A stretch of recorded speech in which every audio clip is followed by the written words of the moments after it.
हाँ बच्चों, आज हम लोकसभा के बारे में आपको बताएंगे और उनके सदस्यों का चुनाव कैसे होता है, कितने हैं, सदस्यों को क्या क्या विशेषाधिकार हैं, शक्ति और कार्य क्या क्या करती हैं, और लोकसभा का जो सभापति होता है, स्पीकर, उनके बारे में भी बताएं। इससे पहले अपनी जो क्लास हुई थी उसमें हमने संसद के गठन के बारे में बताया था, राज्यसभा की स्थिति, हैसियत, शक्ति, कार्य, आलोचनात्मक मूल्यांकन किया था। तो भारत की जो संसद का गठन होता है, लोकसभा, राज्यसभा और राष्ट्रपति मिलकर भारतीय संसद का गठन करते हैं, यह अनुच्छेद 79 कहता है। यहाँ जो लोकसभा है, हाउस ऑफ द पीपल, संघीय संसद के निम्न सदन को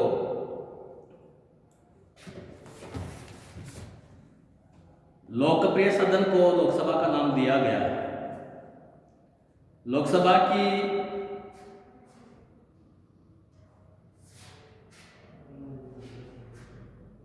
सदस्य संख्या समय समय पर परिवर्तित होती रहती है। संविधान में उपबंध है कि लोकसभा के 530 से अधिक सदस्य राज्यों में प्रादेशिक निर्वाचन क्षेत्रों से प्रत्येक व्यक्ति से चुने जाएंगे और 20 से अधिक सदस्य संघ राज्य क्षेत्रों का प्रतिनिधित्व करेंगे, जिनका निर्वाचन ऐसी रीति से होगा जैसे संसद विधि द्वारा उपबंध करें। इसके अतिरिक्त राष्ट्रपति आंग्ल भारतीय समुदाय का प्रतिनिधित्व करने के लिए 2 से अनधिक सदस्य मनोनीत कर सकता है।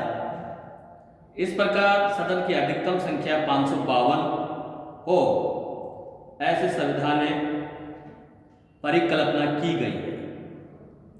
मगर वर्तमान समय में जो लोकसभा के सदस्यों की संख्या है वो 543 है और 2 राष्ट्रपति के द्वारा मनोनीत किए जाते हैं। तो इस प्रकार 545 है। तो लोकसभा के जो सदस्य जो होते हैं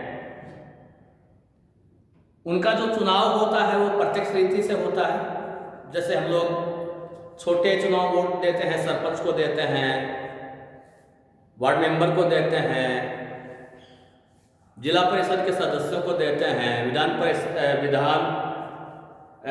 जो आपका डेलीगेट को देते हैं, असेंबली मेंबर को देते हैं, उसी प्रकार से। तो सदस्यों की कुछ योग्यताएं होती हैं। इन योग्यताओं को पूरा करने वाला व्यक्ति ही लोकसभा का चुनाव लड़ सकता है। लोकसभा के चुनाव में उन सभी सदस्यों को मतदान का अधिकार होगा जो भारत के नागरिक हैं, जिनकी आयु 18 वर्ष या अधिक है, जो पागल और दिवालिया नहीं है और जिन्हें संसद के कानून द्वारा किसी अपराध, भ्रष्टाचार या गैर कानूनी व्यवहार के कारण मतदान से वंचित नहीं कर दिया है। लोकसभा की सदस्यता के लिए संविधान के अनुसार निम्न योग्यताएं आवश्यक हैं।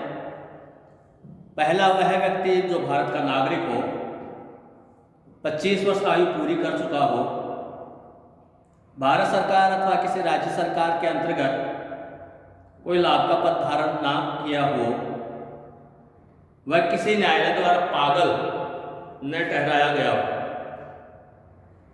इन योग्यताओं के अतिरिक्त अन्य योग्यताएं निर्धारित करने का अधिकार संविधान के द्वारा संसद को दिया गया है। इस अधिकार के अंतर्गत संसद ने 1951 में जनप्रतिनिधित्व अधिनियम पास कर संसद के सदस्यों के लिए निम्न योग्यताएं निश्चित की हैं। पहली, अनुसूचित जातियों से संबंधित सुरक्षित स्थानों के उम्मीदवारों के लिए आवश्यक है कि वे अनुसूचित जाति के सदस्य हों। इस प्रकार जनजाति से संबंधित सुरक्षित स्थान के उम्मीदवारों के लिए आवश्यक है कि वे जनजाति के सदस्य हों। ये व्यक्ति समस्त भारतीय क्षेत्र में किसी भी स्थान से अनुसूचित जाति या जनजाति के सदस्य हो सकते हैं। सेकंड, असम के जनजातियों के लिए सुरक्षित स्थान के उम्मीदवार बनने हेतु उसी जनजाति का होना और उसी संसदीय निर्वाचन क्षेत्र या उस जिले के किसी अन्य निर्वाचन क्षेत्र का निर्वाचन होना आवश्यक है। तीसरी बात यह है कि अन्य किसी स्थान से उम्मीदवार होने के लिए भारत में किसी भी संसदीय निर्वाचन क्षेत्र का निर्वाचक होना आवश्यक है, अर्थात किसी निर्वाचन क्षेत्र से उसका नाम मतदाता सूची में होना चाहिए और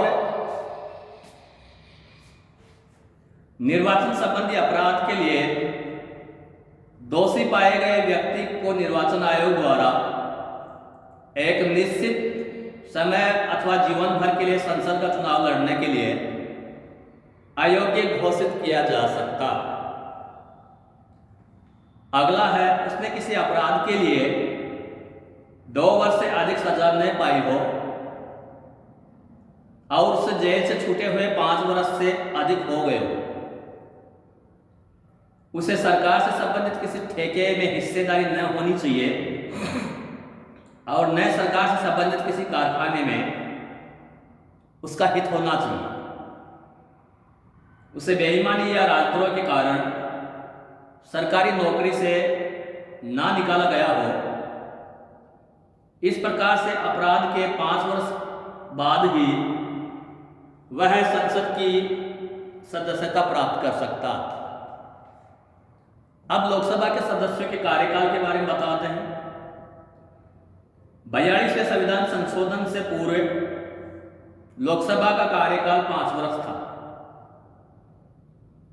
लेकिन इस संवैधानिक संशोधन द्वारा लोकसभा का कार्यकाल बढ़ाकर 6 वर्ष कर दिया गया था। लेकिन 44वें संविधान संशोधन 1978 के द्वारा इसे पुनः 5 वर्ष कर दिया गया। प्रधानमंत्री के परामर्श के आधार पर राष्ट्रपति के द्वारा लोकसभा को समय पूर्व भी भंग किया जा सकता है। ऐसा अब तक 7 बार हो चुका है। 1970, 1977, 1979, 1990, 1997, 1999 और 2004 में ऐसा किया गया। संकट काल की घोषणा लागू होने पर संसद विधि द्वारा लोकसभा के कार्यकाल में वृद्धि कर सकती है, जो एक बार में 1 वर्ष से अधिक ना हो। अब लोकसभा के जो सदस्य हैं उनके जो विशेष अधिकार हैं वो भी हम शॉर्ट में देख लेते हैं। पहली बात यह है कि संसद में या उसकी समिति में कही गई किसी बात या दिए गए मत के आधार पर किसी भी न्यायालय की कार्रवाई से उन्मुक्ति। न्यायालय को संसद की कार्रवाई की जांच करने का निषेध। सभा के सत्र के दौरान तथा उसके 40 दिन पहले और 40 दिन बाद तक दीवानी मामलों में सदस्यों की गिरफ्तारी से उन्मुक्ति। किसी सदस्य की गिरफ्तारी, निरोध, कारावास तथा रिहाई के संबंध में तुरंत सूचना प्राप्त करने का सदन को अधिकार है। सदन के सदस्यों को विचार व अभिव्यक्ति की पूर्ण स्वतंत्रता होगी। संसद सदस्यों को जूरी सदस्य के रूप में नहीं नियुक्त किया जा सकता। अगला है, जब सदन गोपनीय बैठक के लिए बैठता है तो उस समय कोई भी व्यक्ति जो सदन का सदस्य नहीं है सभा कक्षों और दीर्घाओं इत्यादि में नहीं रह सकता। प्रत्येक सदन स्वयं अपने अधिकारों का रक्षक है, न केवल यह किसी ऐसे विषय का एकमात्र निर्णायक है जो किसी